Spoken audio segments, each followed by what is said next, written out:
This morning's guest is a columnist for the Myrtle Beach Herald. He writes from his head, but television is in his heart. Who is he? You'll meet him coming up next on Carolina People.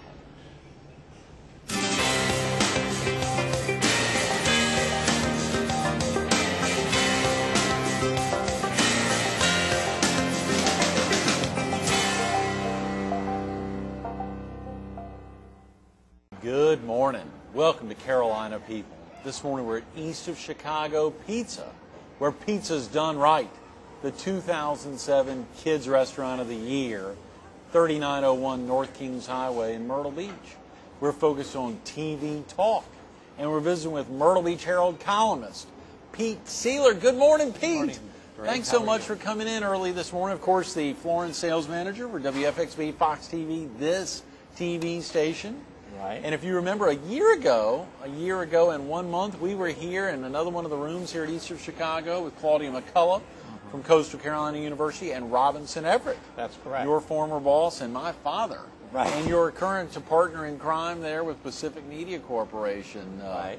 We were here and had a great time last summer.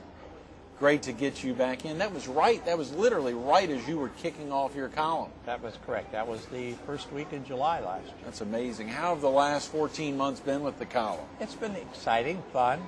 It brings back lots of fond memories. It's it's like walking down memory lane, reminiscing, and it really does trigger more exciting things because as you evolved with finding out what happened 50 years ago, you all of a sudden said, hey, I've got to get a copy of that show. Then you start looking on eBay and you try to buy a program that it still exists someplace in somebody's collector so you can sit back and enjoy the show again. eBay must be a wonderful place for that. It's a fabulous place. I'm probably their biggest customer. Listen up, really? Wow. You and Pierre Omidyar, I believe, is the founder there of eBay. I bet a lot of folks, do you know a lot of people like yourself who really use eBay a lot? There's a lot of people. There is surprisingly a tremendous amount of people in the United States who actually collect old television shows. Is that right? And you will also find so many cases that you can buy them either that they've been dubbed over to VHS, right, or some companies have taken them and done them to DVD.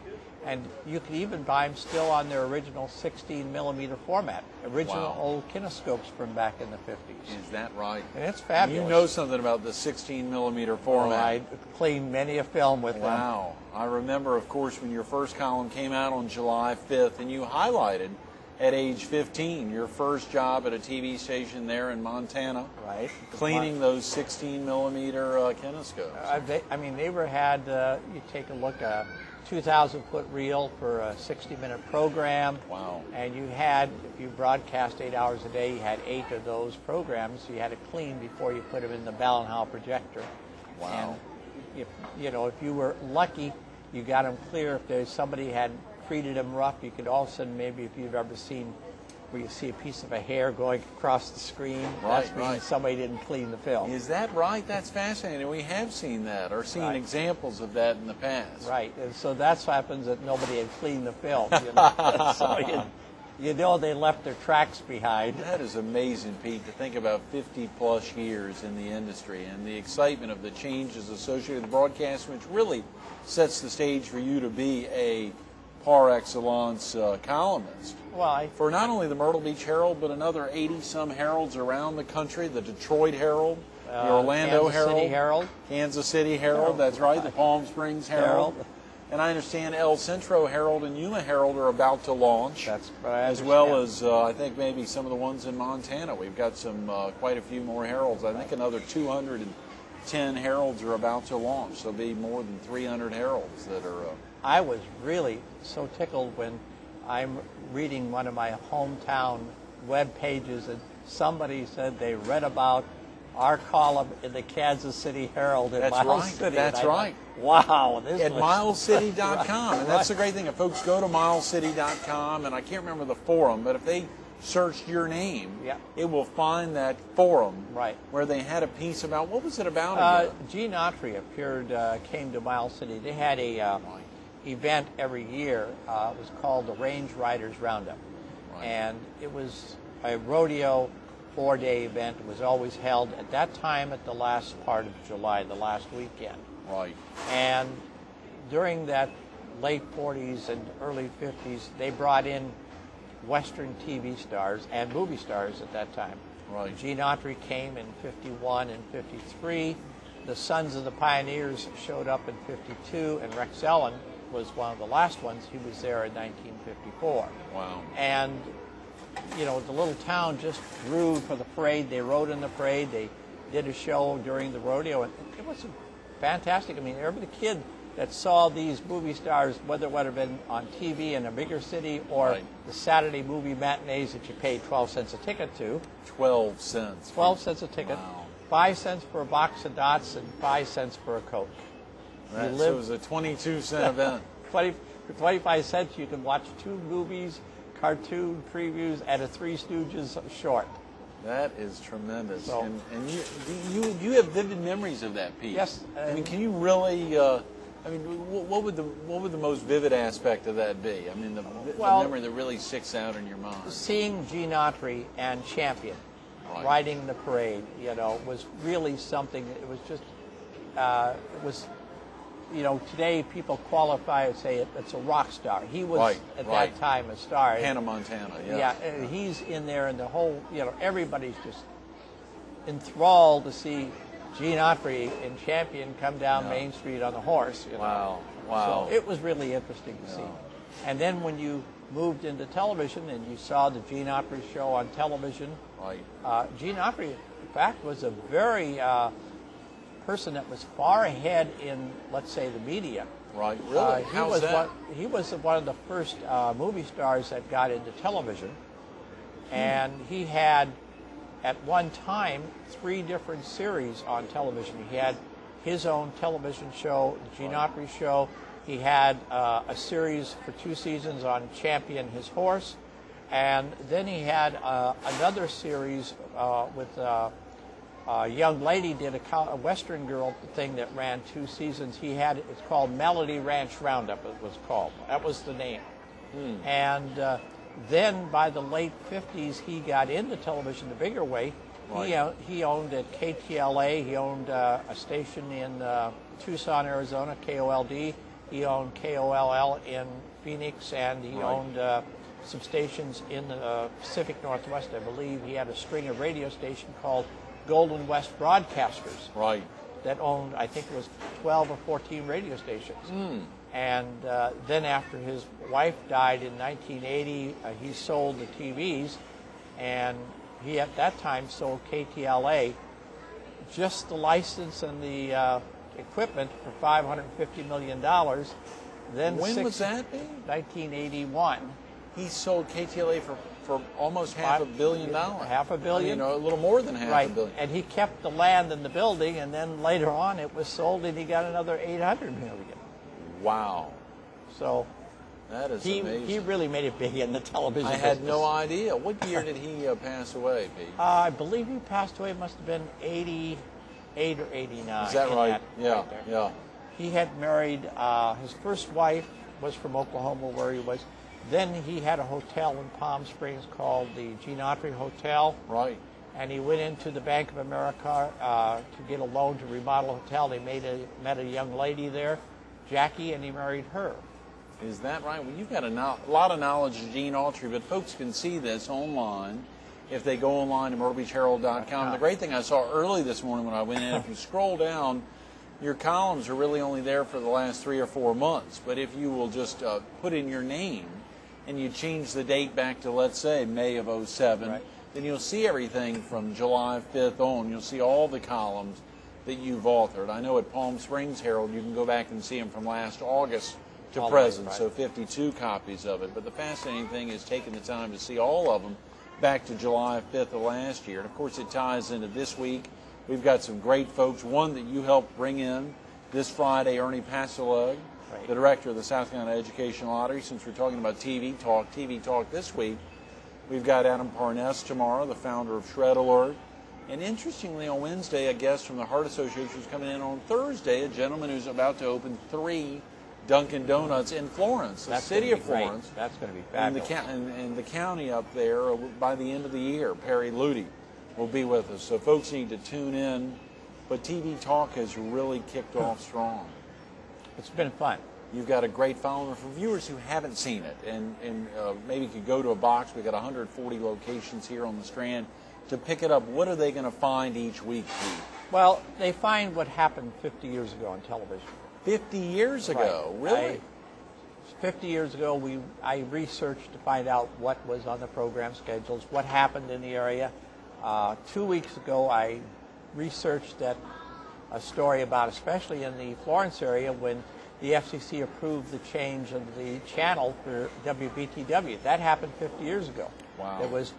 WBTW was on Channel 8. Right. They did a drop-in to get a VHF channel up in High Point in the triangle area they had up there. Yeah. Mm-hmm. And they had to switch channels around. So they moved Channel 8 out of Florence, moved out to High Point, and gave Florence Channel 13. Right. Moved the 13 out of Charleston for the educational and changed it to a Channel 7 element. That's right. So they made a lot of changes so that they could get this one VHF channel up in North Carolina. But that all happened 50 years ago, and a lot of people had forgotten about it in the Florence area. Right. It juggled their memory. Yeah, I remembered that when that happened. Yes, it was. Then they got to talking about who was doing the kids show on WBTW. Right. Who was it? Do you remember? Was that not Ashby Ward? That was someone else was doing it. Right. And then later Ashby Ward. Then we had the story about the gentleman who did the interview of the convenience store robberies, C.S. Wade. Right. And where he did composite drawings and led to the capture, and it was recognized by the National Association of Broadcasters back in 1958. Right. So 50 years ago. 50 years ago. So a lot of interesting things. Programming really changed a lot in the latter half of the 50s from the earlier part of the 50s. The earlier part of the 50s was more vaudeville variety shows like Ed Wynn. You had all of those. The latter part of the 50s, there were 22 Western shows on television in the fall of 1958. 22. You're kidding. 22 Westerns? 22 Westerns. Wow. There was no unemployment. Why? It happened to go in the Fed. Everybody got. They had Maverick, they had Cheyenne, they had Bronco, they had the Rifleman, they had Wyatt Earp, they had. But still, at that time, wasn't New York City still the biggest TV market New York then? L.A. and Chicago. Was, I mean, why would they have so many westerns? Though? That was the big bet. Right. I mean, the early part was live TV. They called it the Playhouse, DuPont Playhouse, Dumont Playhouse, Schlitz Playhouse, Ford Theater. And they did Studio One, which was sponsored by Westinghouse. Were all live. A lot of it were live dramas. Right. Then by the time it got to 58, there were like film westerns. And there's the famous phrase is, there was not a cowboy unemployed in Southern California. I bet that was the case. That was right. Not, because they had 22 hours of Western programming. That is amazing. So you do a big portion of your column each week is focused on 50 years ago. Right. And then actually there's a break before you get into the now, or right at the beginning of the now, which is a great idea that you've kicked off, not since the beginning, but you've been doing the last 6-8 months or so. What is that? Are you referring to my quiz? Yes, your weekly quiz. And, I knew this was going to come. You knew that was going to come. Of course, we brought a handful of TV trivia. You know, Donald, our director, had some great ones. I didn't write them down, but I tell you the fascinating one, there was a lot of great TV trivia on the internet. Well, and I'm sure if folks go online to myrtlebeachherald.com or otherwise, they can see some of your weekly questions. Right. And they, of course, where do you come up with those questions? Well, some of them I get from different places, going back, looking at different older publications. Yeah. I have a great library. Since I've got into this, my library has increased both in DVDs, VHSs, in print, everything, even newspapers. I have grabbed I had bought on an eBay customer 60 newspapers. 60 weekly newspapers from Medford, Oregon. Don't really? ask me what why prompted you to do that, Pete? I wanted to see what they wrote about television back then. So this was somebody writing about television back then? in other words, what their TV section looked like, what they highlighted. Right. And what would be surprisingly is what people would do in different parts of the country, what they would highlight Right. as what's on television that night. Right.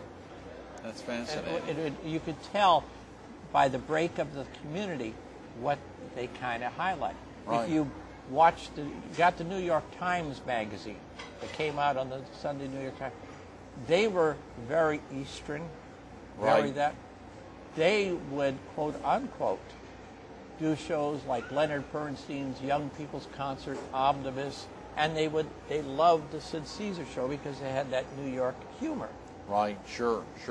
Then you would go to the West and you would find them going for, let's say, the Westerns. That was still one of the big things that was big in those places. Right. Middle America, there was, you know what one show is that killed off Sid Caesar with the most ratings? No, what?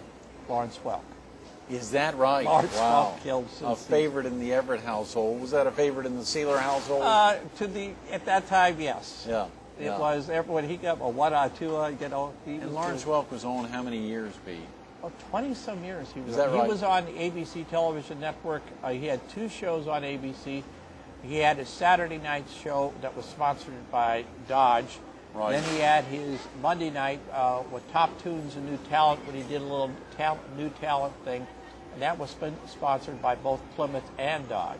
Right. And so he had those for 2 years, and then they concentrated. And then when the network, ABC, decided to pull back, he syndicated his own show for over 10 years. Is that right? And you still see some of those programs on PBS. What show, Pete, has run longer than, or had run longer than any other show in the history of commercial television in the U.S.? Do you know? Well, the two was Meet the Press and Face the Nation.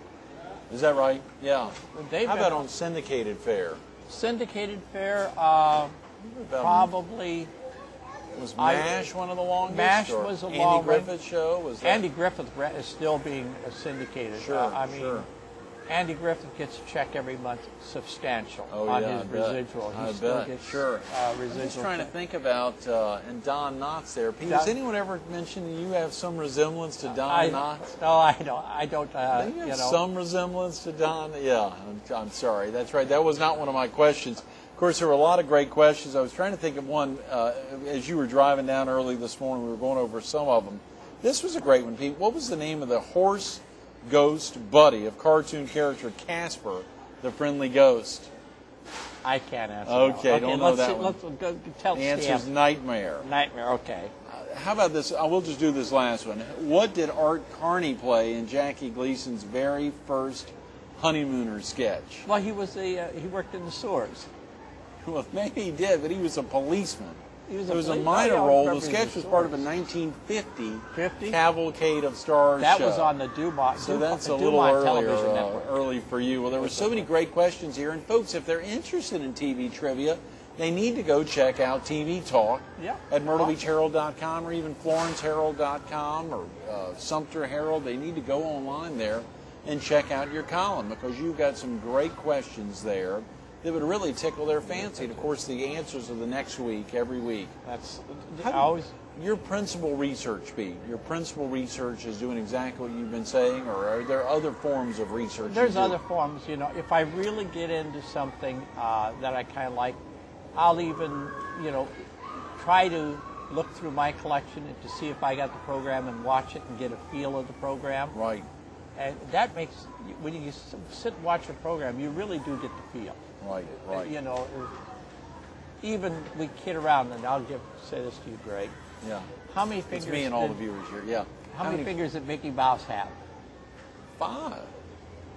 No. Oh, 4. 4. Okay. What was the theme song for the Mickey Mouse Club? I don't know. That was a little before my time, Pete. Well, I'm they sorry. did do a version. Is that right? My mother wouldn't let me watch much television growing up. Only Magnum P.I. Only Magnum. She loved, yeah. Because she loved it. She would let me tune in. That's right. Okay, who was Magnum P.I.'s boss? Higgins. And what was his real stage name? Jonathan something. John Gillerman. Is that right? Yes. I didn't know that. Yeah. Now I caught you on that one. That you did. Yeah, I liked Magnum. That was a great show. And that little 308 GTSI or GTBI, that little Ferrari that he had, that would be a great thing to have. You can still see it on some channels. Oh, yeah. Oh, yeah. Absolutely. Absolutely. You know, we think about so many things, Pete. And, of course, you've gotten active there in the Florence community. You've been there almost a decade now. Correct. Really gotten deep into the community. I know you've gotten very active in the Florence Area Chamber of Commerce. And one program in particular, share with viewers a little bit about Building Bridges before we get back to TV talk. Building Bridges is a chamber project that's been now on, will be on its 7th year. It deals with issues in employment, cultural relations with the community. It deals with hot button items such as should, in God we trust beyond dollar bills. Yeah. Should it be in prayers in the schools or public places? Right. We have issues that we dealt with, about the gay and homosexuals, the rights they have, so forth. And now we have a new issue that has been springing up, and it's becoming more and more of an issue, is the gangs. Gangs in Florence. Gangs in Florence, in fact. And here at the beach. Gangs all over. Right. It's a growing problem. It's not going away. And we have to become more tuned to, so we can know what the telltale signs are, try to offer some other types of programming to get the young people away from the gangs, right. Get community involvement. It's going to take community involvement. Just don't leave it up to police. It's got to be the citizens of the community have to be strongly involved. Mm-hmm. And it's a 6-week program. It runs every Monday night from 4 to 6 p.m. at the Pointer Adult Center. And it will start on Monday, January the 26th, 2009. Okay. That's our next one. Right. And I could say that we had a great turnout last year. We've had a tremendous amount of growth. Great. And we've got free scholarships available. We even invite people from the Myrtle Beach area. If you want to come up and be a part of it, I know you've had some folks come up. We've had people from here. If a viewer wants to learn more about the Building Bridges program, what's the best phone number for someone to call? Call the Greater Florence Chamber of Commerce. Okay. Talk to Jerry Madison, area code 843 right. 665-0515. 665-0515. Well, we were thrilled you were able to bring over Tom Marshall to Coastal Carolina University a few months ago to highlight the big Mayfly Air Show. Superstar guest. You've helped line up some great guests from the PD, Pete, and we really appreciate that. Of course, you had the publisher of the publications up there, Schwartz Media, who you brought down the last time you were with us when we were down there at Atlantic Eye in Murrells Inlet, which was wonderful. But the aspect that you like most about broadcasting, Pete, what do you like most about broadcasting? It's a changing business. What you do today is not the same tomorrow. You have to be able to really think out of the box, anticipate the changes that are taking place. And I mean, there's small change. Then there are big changes. Oh yeah, and the digital in February. Digital in February. That's going to be the biggest change of all. I mean, everybody it's like going used from black to see and white to color. Black and bigger. white to color. Yeah. This is bigger. It's has more of an effect. Is a lot of people still don't understand about it. You have to take a look. If you don't have cable, and if you don't have satellite, and if you live where you pick your signal up over the antenna, you need to either go and buy a digital TV or get a digital converter box. Absolutely, and yes. You can, go to fcc.gov. Right. And you can fill a form out. They'll send you a coupon for $40 to get yourself a converter box. Pete, we're running out of time. I got to ask you, if you weren't currently at Fox as the sales manager for the PD area or writing a column for the Myrtle Beach Herald, what do you think you'd be doing? Still thinking about television. I love it. You'd be doing it no matter what. No matter television is in your blood. Yes, it is. That's tremendous. Sorry, we've run out of time again, Pete. Thank you. Absolutely. Stay tuned to more Carolina People with Pete Sieler, the Florence sales manager for Fox TV and a columnist for the Myrtle Beach Herald, coming up next. We ran out of time again, but I've got to highlight, we wouldn't have been able to have the opportunity to have Pete here with us today if it wasn't for my father and grandmother and them running into Pete and him joining our family, his extended family, right at 20 years ago. 20 years ago. The experiences have been tremendous, from the time out there in Southern California to the time here at the beach and now the PD area. Pete continues to expand his presence, and almost as exciting as December 1st of 1956, when at age 15 Pete got into the broadcasting world, and he stayed with it for more than 5 decades now. Think about those experiences. You heard him say, TV's in his blood. TV's in his blood. Pete Sieler, thanks so much for being with us again this morning. And how do you want to wrap this morning show, Pete? MICKEYMOUSE. I love it. I love it. Mickey Mouse.